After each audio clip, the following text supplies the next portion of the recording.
I first came across the story that was to become Mrs. Robinson's Disgrace while I was researching my last book, The Suspicions of Mr. Witcher. I read about it in a book about Victorian scandal, and I was intrigued by the case.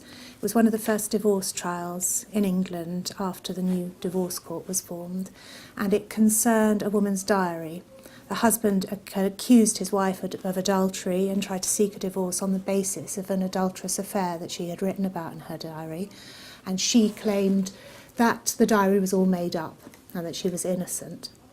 I wanted to know what was true, and I started my research by going to the original newspaper accounts, which were pretty extensive, and quoted the incriminating diary entries in full. They were quite gripping and interesting, and she wrote well. The pivotal moment in Mrs. Robinson's Disgrace takes place in a bedroom in Boulogne in May 1856. Isabella Robinson and her family had been staying in Boulogne, a French seaside town, over the winter. And in May, she fell ill.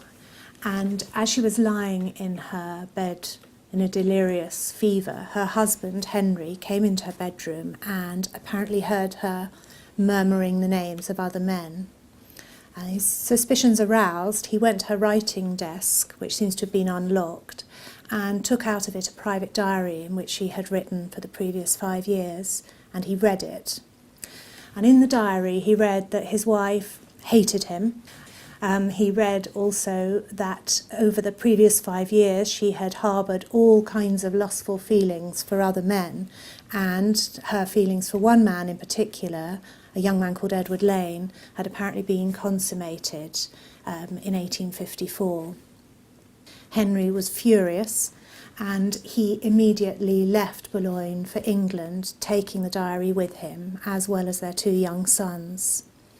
And when he got back to England, he plotted how to take his revenge on his wife.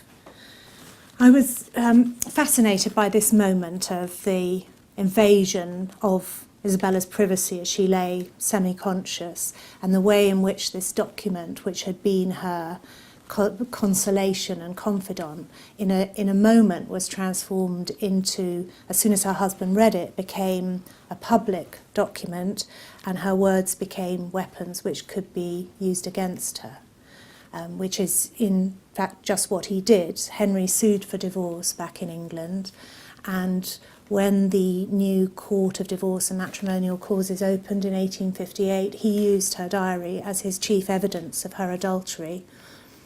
And she, in turn, used the diary as evidence that she was delusional and that all the incriminating entries were actually fictional.